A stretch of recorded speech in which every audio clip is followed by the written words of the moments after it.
Welcome back to Curiosity Repo, your home for exploring the most fascinating and thought-provoking stories from science and history. Today, we're diving into a story that is both deeply unsettling and profoundly revealing. It's about a paradise built for mice, an experiment designed to create a perfect world that instead spiraled into a chilling prediction of societal collapse.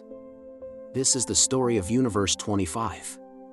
In the mid-20th century, a brilliant ethologist named John B. Calhoun embarked on a series of experiments that would make his name legendary and infamous.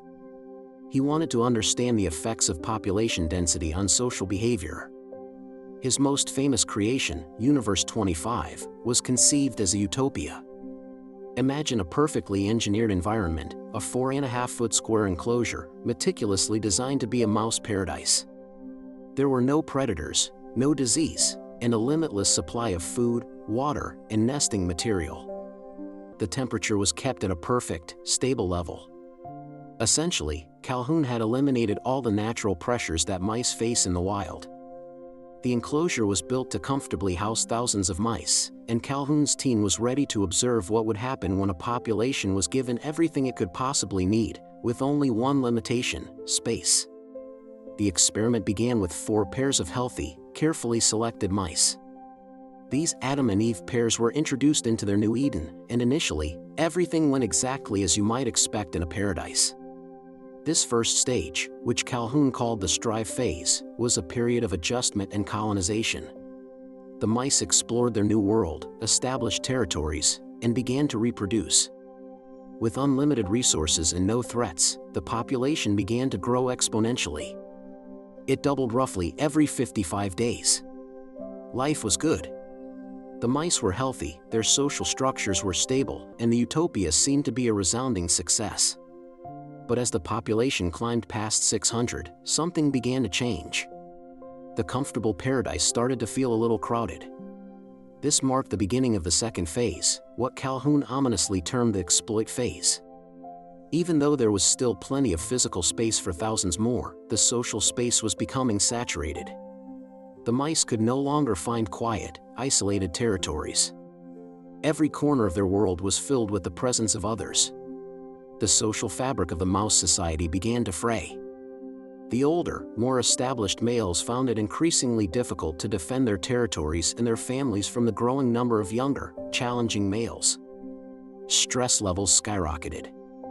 The intricate social rituals of mouse life, courtship, raising young, territorial defense, started to break down.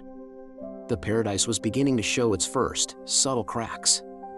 Then came the collapse. This third phase, the stagnation phase, was where the utopia turned into a living nightmare. The population had swelled to over 2,200 mice, and the social order completely disintegrated. Calhoun observed a phenomenon he called the behavioral sink. It was a complete breakdown of normal, healthy behavior. Males who could no longer establish or defend a territory became aggressive and violent, attacking others without provocation. Some males withdrew entirely, becoming passive and socially inert. They would gather in large, listless groups in the center of the enclosure, doing nothing but eating, drinking, and grooming themselves. They showed no interest in mating or fighting. Calhoun called these mice the beautiful ones. Their fur was sleek and unscarred because they never engaged in social conflict. They were physically perfect specimens, but socially, they were ghosts, completely disconnected from the world around them. The females were affected just as profoundly. Many became overly aggressive, abandoning their young or even attacking them. The maternal instincts that are so fundamental to their species simply vanished under the immense social pressure. Others did the opposite, withdrawing from their social duties entirely. They failed to build proper nests and would often abandon their litters, leaving the young to fend for themselves, which they were unable to do. Infant mortality soared to nearly 100%. The very foundation of their society, reproduction and the raising of the next generation, had crumbled. The mice were living in a constant state of chaos and psychological distress, despite having every material need met. The final stage was death, or the die phase. The population growth had completely stopped. Even though there were still healthy, fertile mice, including the beautiful ones, no new pups were being born. Or if they were, none survived. The last conception in the entire colony occurred on day 920. The remaining population grew old and started to die off. The beautiful ones continued their pointless existence of grooming and eating, completely incapable of reviving their dying world. They had lost the social knowledge required to mate, to raise young, to be a mouse. The Utopia had produced a generation that was physically alive but socially dead. The experiment ended with the extinction of the entire colony. Calhoun ran this experiment multiple times, and every single time, the result was the same. A perfect paradise, given enough time and population density, always led to a behavioral sink and total societal collapse. So, what does a grim experiment with mice have to do with us? Calhoun himself saw his work as a stark warning for humanity. He argued that the behavioral sink was not a product of a lack of resources, but a breakdown of social roles and identity. Think about our modern world. We are increasingly living in urban centers, vast, anonymous cities that are, in many ways, like Universe 25. We are surrounded by millions of people, yet many report feeling more isolated and disconnected than ever. Social roles that once gave people a clear sense of purpose and identity are becoming more fluid and less defined. The beautiful ones in the mouse utopia are a chilling parallel to a sense of purposelessness and social withdrawal we can see in our own societies.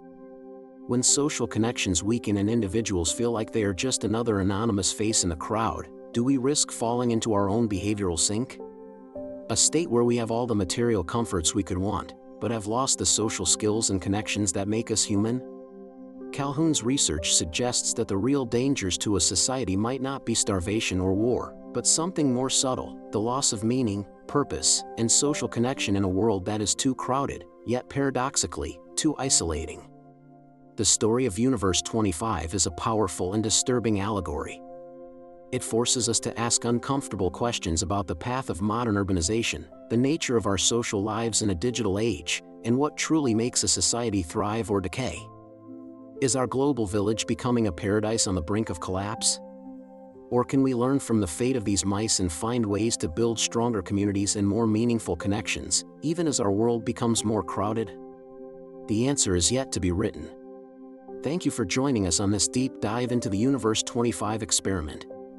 If this story made you think, please hit the like button and subscribe to Curiosity Repo for more explorations into the fascinating and often unsettling corners of our world. Let us know in the comments what you think about the parallels between Universe 25 and our own society. We'll see you in the next video.